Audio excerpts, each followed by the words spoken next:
જોતા રહો અમારી YouTube ચેનલ ICE રાજકોટ અને અમારી ચેનલને સબસ્ક્રાઇબ કરો અને બેલ આઇકોન પ્રેસ કરો જેથી દરેક નવા વિડીયોની નોટિફિકેશન મેળવી શકો।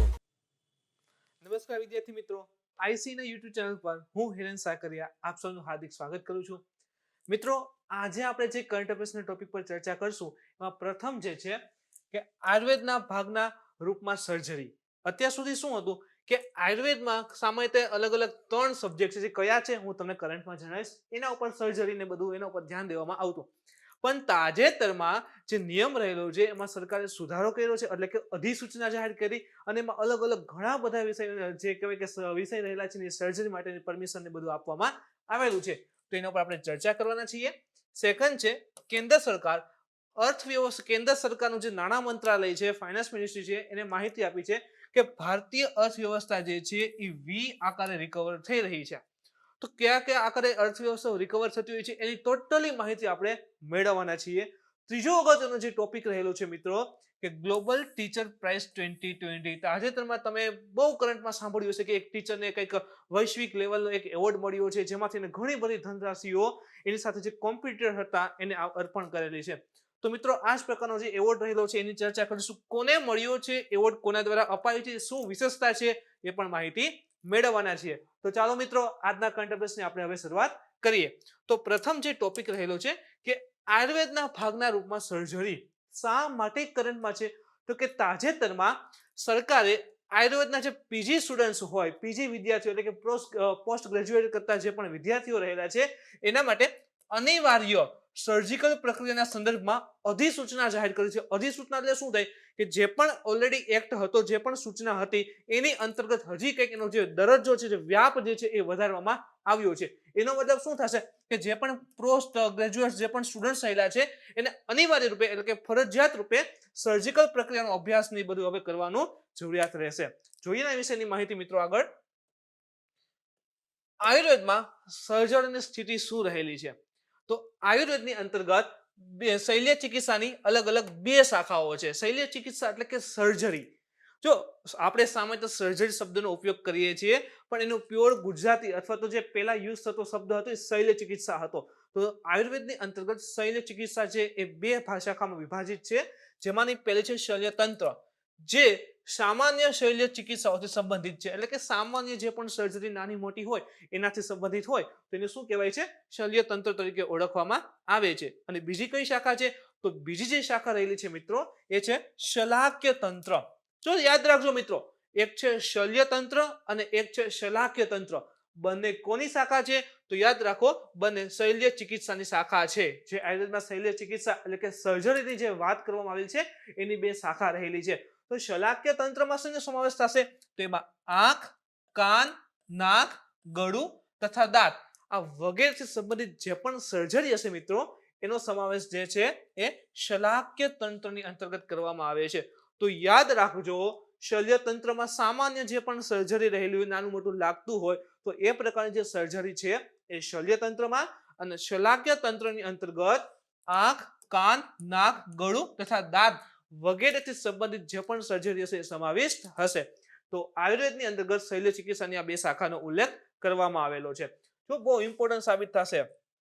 આગળ જોઈએ તો આયુર્વેદના દરેક વિદ્યાર્થીઓને પાઠ્યક્રમ એટલે કે સિલેબસની અંતર્ગત અભ્યાસ કરવામાં આવે છે। આ જે શૈલ્ય ચિકિત્સા રહેલી છે એના વિશેની શૈલ્ય ચિકિત્સા, આનો જે ટોટલી અભ્યાસ છે આયુર્વેદના જે પણ સ્ટુડન્ટ્સ રહેલા હોય એને સિલેબસની અંતર્ગત રાખવામાં આવેલો છે।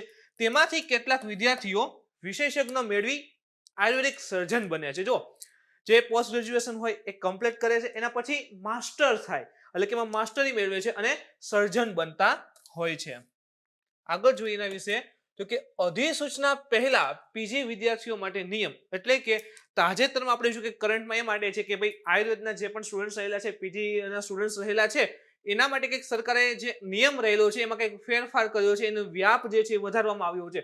પણ આ વ્યાપ વધાર્યા પહેલા નિયમ વિશે શું હતું, તો મિત્રો 2016 ના નિયમ મુજબ પીજી વિદ્યાર્થીઓને શલ્યતંત્ર, શલાક્ય તંત્ર, જો આપણે 2 શાખા જોઈ હતી, 2 શાખા છે શલ્યતંત્ર, શલાક્ય તંત્ર અને એની સાથે જ પ્રસૂતિ તથા સ્ત્રી રોગ, આ 3 વિષયોમાં વિશેષજ્ઞતા પ્રાપ્ત કરવાની અનુમતિ હતી. એટલે કે આયુર્વેદિકનો જે સ્ટુડન્ટ રહેલો હોય, પોસ્ટ ગ્રેજ્યુએટ જે પણ સ્ટુડન્ટ કરતો હશે, એને 3 અલગ અલગ સબ્જેક્ટ, 3 અલગ અલગ વિષયો, જેમાં એક શલ્યતંત્ર, સેકન્ડ છે શલાક્ય તંત્ર અને ત્રીજું છે પ્રસૂતિ તથા સ્ત્રી રોગ સંબંધિત કહેવાય કે ભાઈ એમાં વિશેષજ્ઞતા પ્રાપ્ત કરવાની પરમિશન હતી.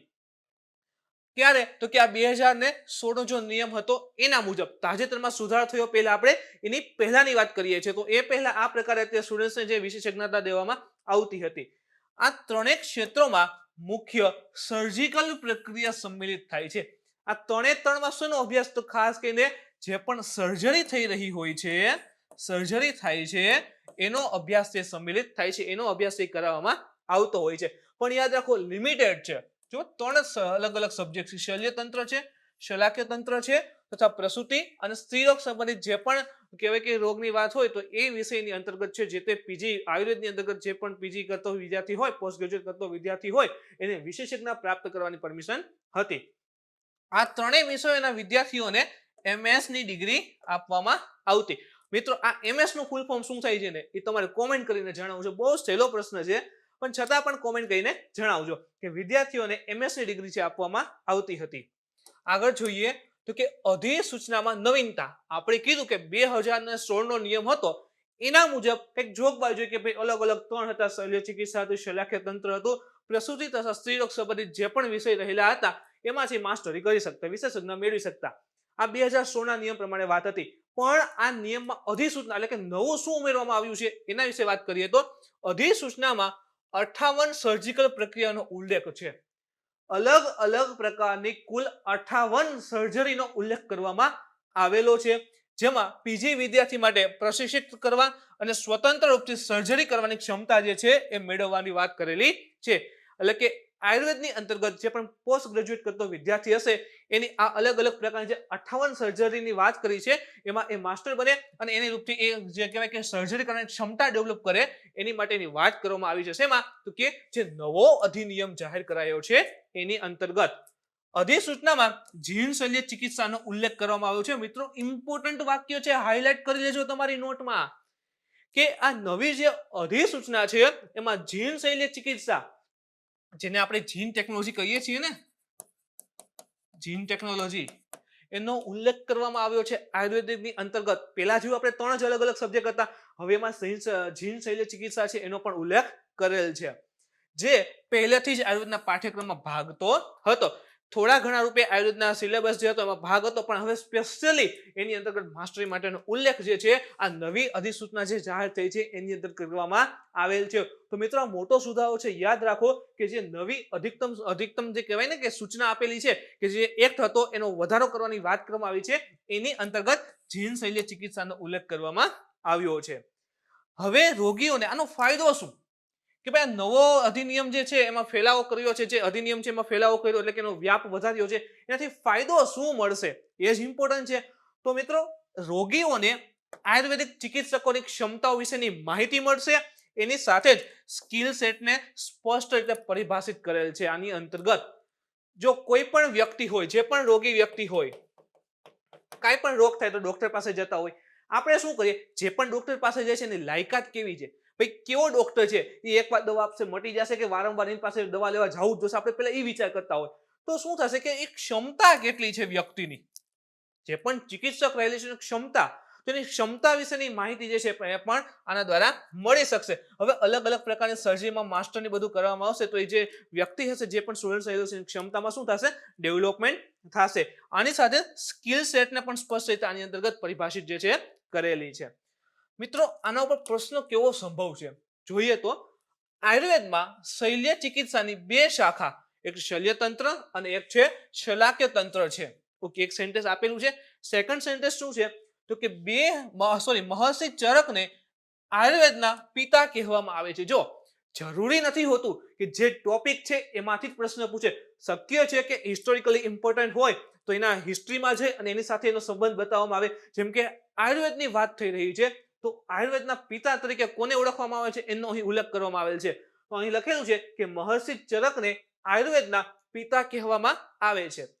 ત્રીજું જોઈએ તો કે 2016 પહેલા પીજી એટલે 2016 નો જે અધિનિયમ આવ્યો એ વખતથી પીજી વિદ્યાર્થીઓને શલ્યતંત્ર, શલાક્યતંત્ર તથા પ્રસૂતિ અને સ્ત્રીરોગ આ 3 વિષયમાં વિશેષજ્ઞતા કરવાની અનુમતિ હતી.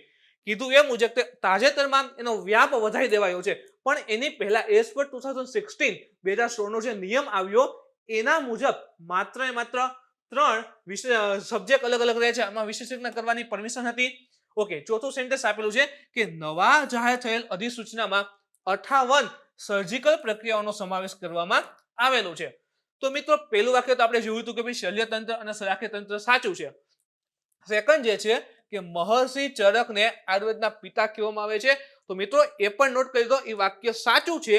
જે મહર્ષિ ચરક ઋષિ હતા ને એને આયુર્વેદના પિતા તરીકે ઓળખવામાં આવે છે. જો શરૂઆતનો ફોટો હતો, આ ચરક ઋષિનો ફોટો છે, તેને આયુર્વેદના પિતા તરીકે ઓળખવામાં આવે છે. પછી આ પણ સાચું છે કે 2016 નો જે અધિનિયમ હતો એ વખતે શું આવ્યું તો કે ભાઈ અલગ અલગ તે 3 સબ્જેક્ટ રહેલા છે, શલ્ય ચિકિત્સા, શલાક્યતંત્ર અને પ્રસૂતિ અને સ્ત્રીરોગ. આ 3 વિષયમાં વિશેષજ્ઞતા કરવાની આયુર્વેદના વિદ્યાર્થીને છૂટ હતી. અને ચોથો જે છે કે જે નવી અધિસૂચના જાહેર થઈ છે એની અંતર્ગત 58 સર્જિકલ પ્રક્રિયાનો સમાવેશ કરવામાં આવેલો છે. તો આ ચારે ચાર આપેલા જે સેન્ટેન્સ છે મિત્રો સાચા બને છે, જેથી કરીને આનો આન્સર થઈ જશે ઓપ્શન ડી. ઓકે, બીજો કયો મુદ્દો કરંટમાં છે તો કેન્દ્ર સરકાર દ્વારા એક કહેવાય કે ભાઈ ગાઈડલાઇન્સ અથવા તો કહેવાય કે પ્રેસ કોન્ફરન્સ હતી એના દ્વારા કહેવામાં આવ્યું કે ભારતીય અર્થવ્યવસ્થા જે છે એ વી આકારે રિકવર થઈ રહી છે. ઓકે, અર્થવ્યવસ્થા રિકવર થઈ છે બહુ સારી વાત છે, પણ અહીંયા લખી દીધું વી આકારે. તરત પ્રશ્ન છે કે આવા કેટલા આકાર છે? પહેલા તો એબીસીડી માં તો 26 અક્ષર છે, તો 26 અક્ષર રિકવર થઈ શકે? તો મિત્રો આપણા માટે એ પણ ઇમ્પોર્ટન્ટ બની જશે. જોઈએ શા માટે છે તો કે તાજેતરમાં નાણાં મંત્રાલય જે છે એટલે કે મિનિસ્ટ્રી ઓફ ફાઇનાન્સ છે એને જણાવ્યું કે એને 3 વાક્યો આપ્યા હતા, 3 અલગ અલગ જગ્યાએ જાહેરાત કરી હતી. એમાં પ્રથમ જોઈએ તો પ્રથમ ત્રિમાસ એટલે કે 3 મહિના, જે પ્રથમ 3 મહિના હોય એમાં જે ઇકોનોમી છે એ ડાઉન આવી હતી, ઇકોનોમી ઘણી બધી ઘટી ગઈ હતી અને ભારતની અર્થવ્યવસ્થા જે છે એ વી આકારે રિકવરના માર્ગ ઉપર અગ્રેસર અત્યારે થઈ છે. પેલા જે 3 મહિના હતા જે નાણાકીય, એક મિત્રો અહીંથી એક પ્રશ્ન તમને જણાવું, ફાઇનાન્સિયલ યર છે, ફાઇનાન્સિયલ યર એટલે કે નાણાકીય વર્ષ હોય ને, આ તમારે કોમેન્ટ કરવાનું છે એ ક્યારથી શરૂ થાય અને ક્યાં પૂરું થાય. ઓલરેડી આ પ્રશ્ન પૂછાઈ ગયેલો છે કે નાણાકીય વર્ષનો સમયગાળો કયો હોય. તો આ વખતે જે આપણું જે અત્યારનું નાણાકીય વર્ષ છે એ શરૂ થયું એના 3 મહિનામાં કોરોનાને કારણે આપણે જાણીએ છીએ કે COVID-19 ને કારણે લોકડાઉન થયું હતું, જેથી કરીને મોસ્ટ ઓફલી બધી ઇન્ડસ્ટ્રીને બધું બંધ હતું. તો શું થયું, આપણી જે ઇકોનોમી છે એ પાટા ઉપરથી ઉતરી ગઈને ઘણી બધી નીચે જતી રહી હતી. પણ તાજેતરમાં વી આકારે છે એ ફરી રિકવરના માર્ગ ઉપર અગ્રેસર થઈ છે, એટલે કે વી આકારે જે છે વધી રહી છે. બીજું શું કીધું તો કે ત્રીજા ત્રિમાસમાં એટલે કે નવેમ્બરના સંકેતોમાં ઘટાડો છતાં સુધારાની ઉમ્મીદ છે. જો આ શબ્દ ઇમ્પોર્ટન્ટ છે, ઘટાડો થતા સુધારાની ઉમ્મીદ રહેલી છે.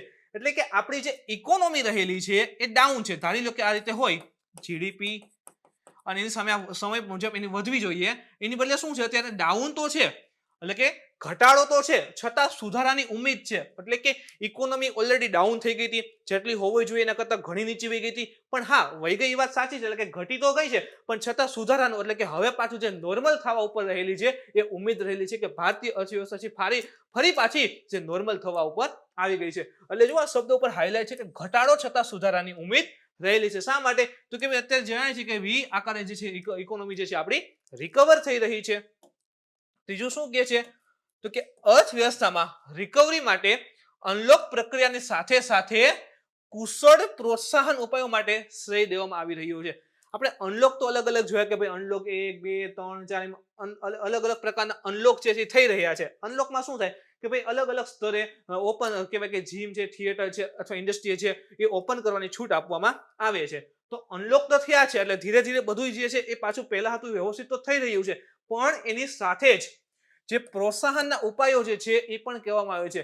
શું કામે ઘણી બધી ઇકોનોમીમાં શું જો COVID-19 ને કારણે શું થયું હતું કે ઘણા બધા જે કહેવાય કે અલગ અલગ સેક્ટર રહેલા છે, ઉદ્યોગ છે ઠપ થવા ઉપર આવી ગયા હતા. તો ફરી એને શરૂ કરવા માટે પ્રોત્સાહન આપવું પડે. ઘણા બધા લોકોને જે છે આમ કહેવાય ને માનસિક રીતે તૂટી ગયા હતા, તો ફરી એને કહેવાય કે યોગ્ય ધારા જે વહી રહી છે એની અંતર્ગત લાવવા માટે પ્રોત્સાહિત કરવા પડે.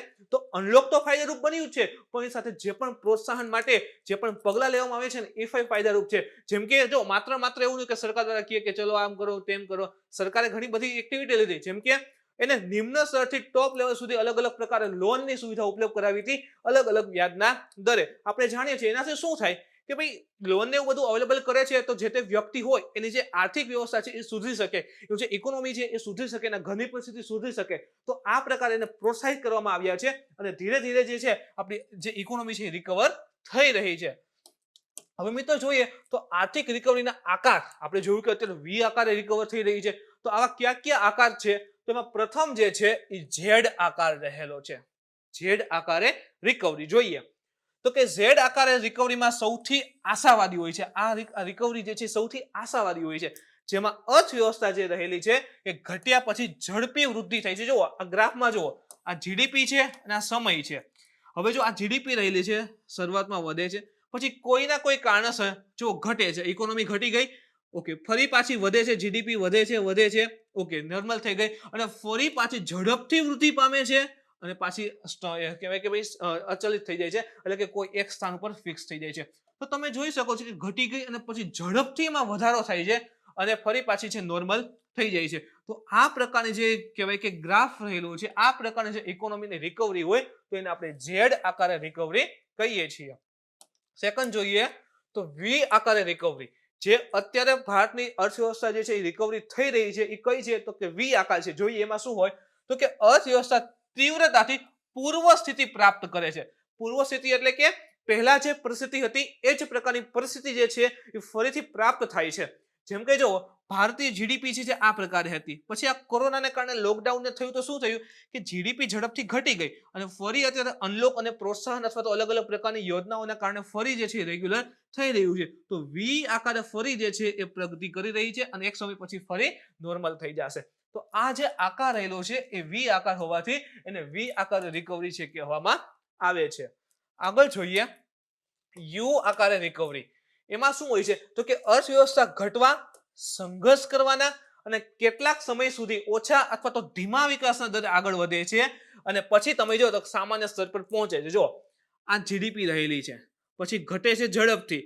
હવે એમાં જે સુધારો થવો જોઈએ, એમાં જે વધારો થવો જોઈએ એટલો ઝડપથી નથી થતો, પણ ધીરે ધીરે એમાં સુધારો થાય છે. તો ખૂબ ધીમા દરે એમાં સુધારો થાય છે અને લાંબા સમય પછી જે પાછી છે એની મૂળ સ્થિતિ ઉપર આવે છે. તો જે વિકાસ જે છે એ ખૂબ જ ધીમા દરે હોય તો એ પ્રકારની જે ઇકોનોમીની રિકવરી છે એને આપણે યુ આકારે કહીએ છીએ.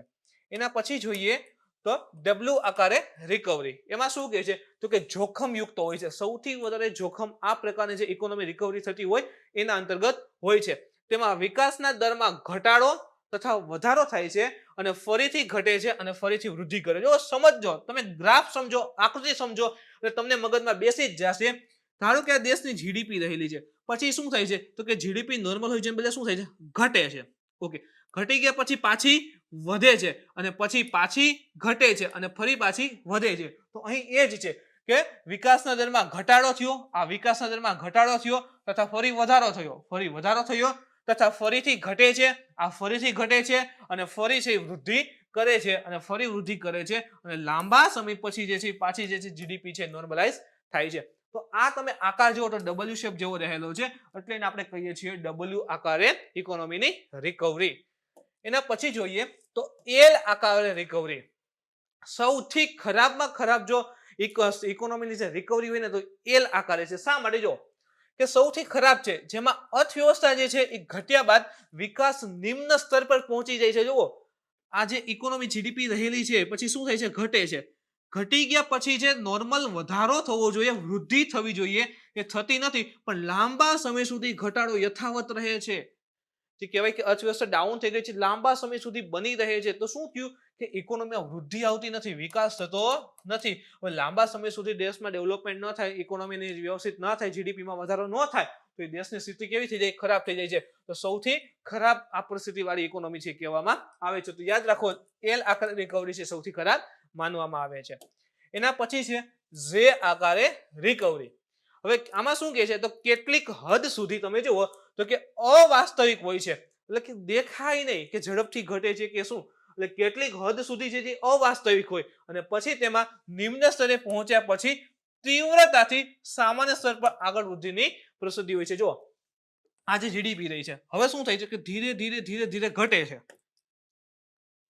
આ શું થયું, ધીરે ધીરે ધીરે ધીરે ઘટે છે. ઘટી ગયા પછી શું થાય, તીવ્ર ઝડપથી આવી રીતે આગળ વધે છે, ઝડપથી છે આગળ વધે છે, સતત વૃદ્ધિ છે, સતત વૃદ્ધિ. જો આ થઈ ગયા પછી એવું નથી કે ચલો ઉપર ગયા પછી પાછી કહેવાય કે ઇકોનોમી ડાઉન આવી પછી પાછી ઉપર આવી, એ પ્રકારે થતું નથી.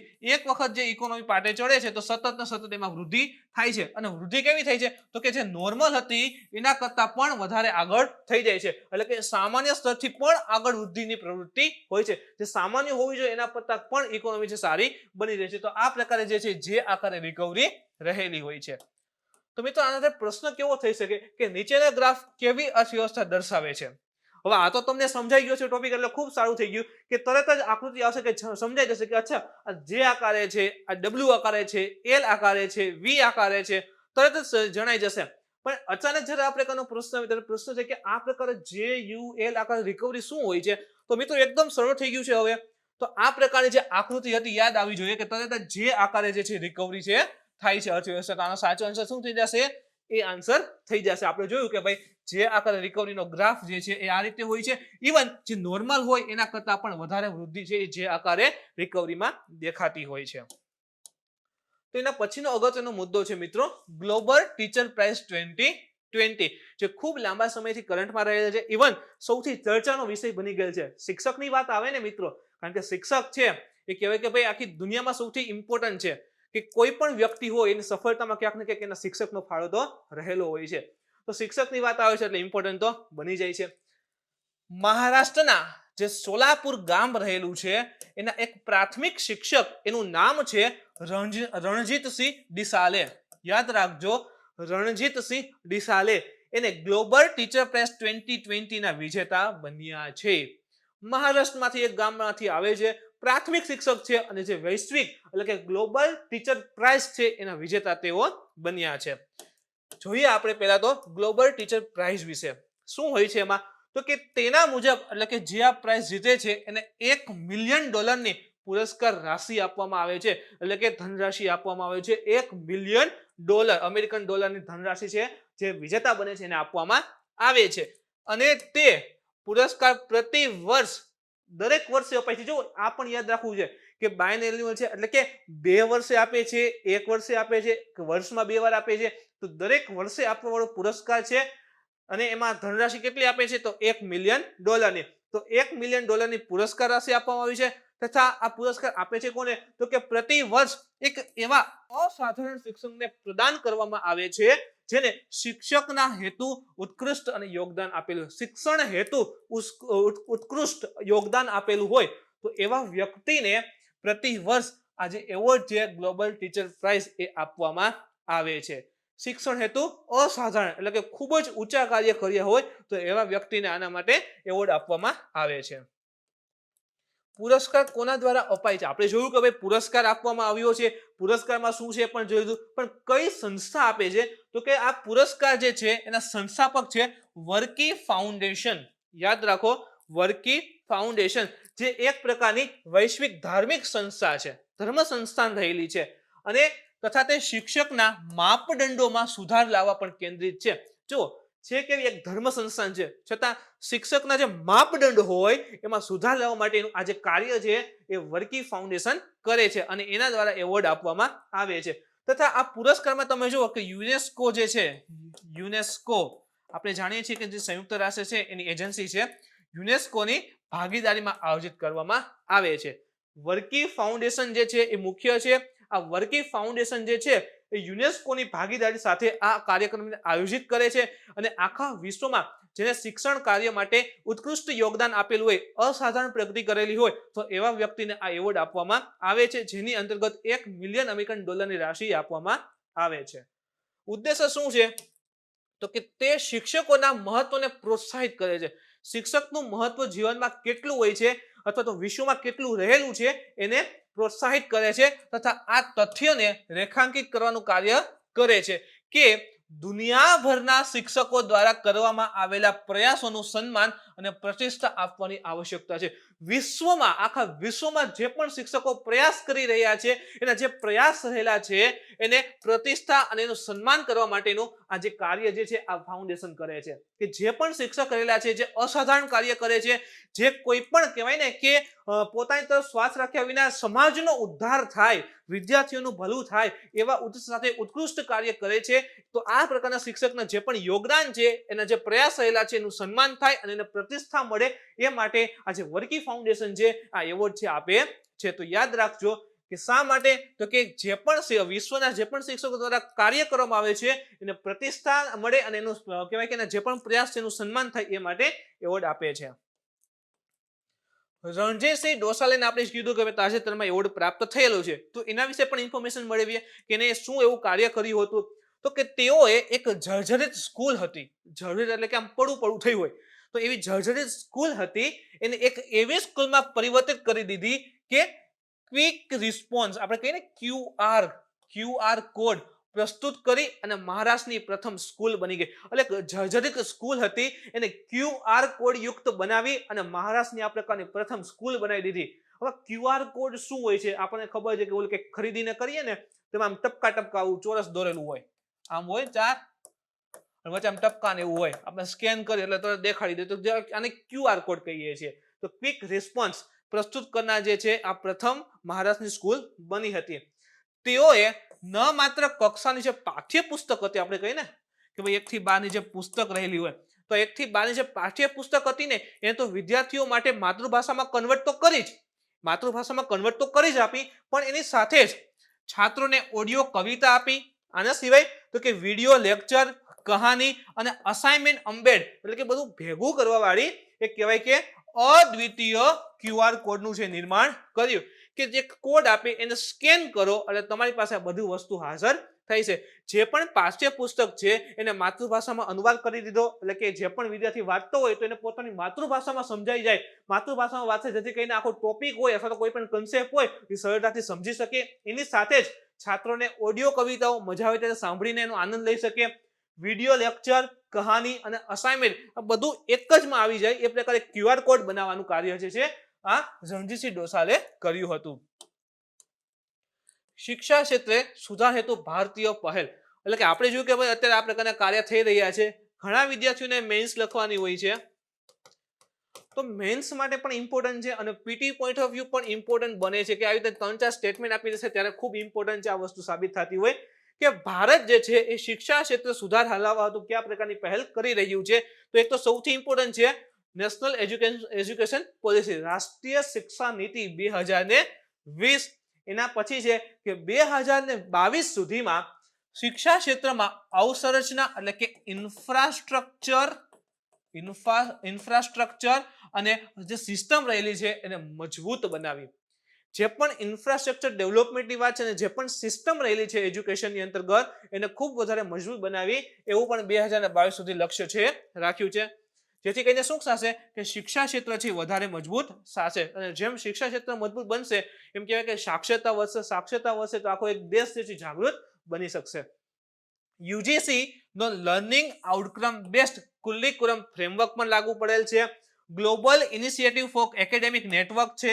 આના સિવાય all India survey on higher education AISHE આ પ્રકારના અલગ અલગ કાર્યક્રમ છે ભારત સરકાર દ્વારા છે શરૂ કરવામાં પણ આવેલા છે, જેથી કરીને શિક્ષાનું જે ક્ષેત્ર છે શિક્ષા ક્ષેત્ર ખૂબ જ વધારે મજબૂત બનાવી શકાય અને એને વધારે ડેવલપ કરી શકાય, જેનો ફાયદો છે દરેક વિદ્યાર્થીને મળી શકે અને આંતરરાષ્ટ્રીય સ્તરે પણ આપણે દેશના વિદ્યાર્થીઓ છે ખૂબ આગળ પ્રગતિ કરે એ પ્રકારના ઉદ્દેશ સાથે આ અલગ અલગ પહેલો છે ભારત સરકાર દ્વારા શરૂ કરવામાં આવેલ છે. તો મિત્રો આ ટોપિક ઉપર પ્રશ્ન કયા પ્રકારનો બની શકે છે જોઈએ તો ગ્લોબલ ટીચર પ્રાઇઝ માટે કયા વિધાન સત્ય છે તે જણાવો. તાજેતરમાં પુરસ્કાર ભારતના એક શિક્ષકને મળેલ છે. ઓકે, ભારતને મળેલ છે તો કે યસ, ભારતના એક શિક્ષકને મળેલો છે. આ પુરસ્કારના સંસ્થાપક વર્કી ફાઉન્ડેશન, જે શરૂઆતમાં જ વાત કરી કે વર્કી ફાઉન્ડેશન છે તે એક ધાર્મિક સંસ્થા રહેલી છે જે શિક્ષકોના જે પણ કાર્ય છે એને પ્રોત્સાહન કરવા માટે કાર્ય કરે છે. તો પુરસ્કાર છે સંસ્થાપક વર્કી ફાઉન્ડેશન છે તથા આ કાર્યક્રમ જે રહેલો છે એ યુનેસ્કોની ભાગીદારી સાથે આયોજિત કરે છે. વર્કી ફાઉન્ડેશન એ યુનેસ્કોની ભાગીદારી સાથે આખો કાર્યક્રમ જે આયોજિત કરે છે. ઓકે, સેકન્ડ સ્ટેટમેન્ટ પણ સાચું છે. આ પુરસ્કાર અંતર્ગત $1 બિલિયન ધનરાશિ છે આપવામાં આવે છે. આ વાક્ય ખોટું છે. 1 બિલિયન નથી, પરંતુ 1 મિલિયન જે છે ડોલરની ધનરાશિ છે આપવામાં આવે છે. તો જુઓ, તમે શબ્દની રમત જુઓ મિત્રો.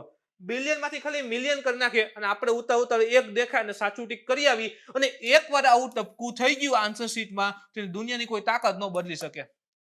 અને અફસોસ એવો થાય કે આવડતું છતાં ઉતાવળને લીધે ખોટું પડતું. તો આ પ્રકારના પ્રશ્ન આવે ને તો એને શાંતિથી સમજવા કે 1 બિલિયન છે કે 1 મિલિયન છે. તો યાદ રાખો, $1 મિલિયન ની ધનરાશિ છે આપવામાં આવેલી છે. તો 3 ને દૂર કરો, ઓટોમેટિક જવાબ આવી જશે 1 અને 2. તો મિત્રો, આ હતું આજનું કરંટ અફેર્સ. આજના લેક્ચરમાં જો તમને કોઈ પણ પ્રકારનો ડાઉટ હોય, ક્વેરી હોય તો તમે કોમેન્ટ કરીને પૂછી શકો છો. મિત્રો, આજનો વિડીયો ગમ્યો હોય તો લાઈક કરો, શેર કરો, તમારા મિત્રો સુધી પહોંચાડવા માટે કોશિશ કરો. કાલે ફરી મળીશું નવા ટોપિક સાથે. Thank you.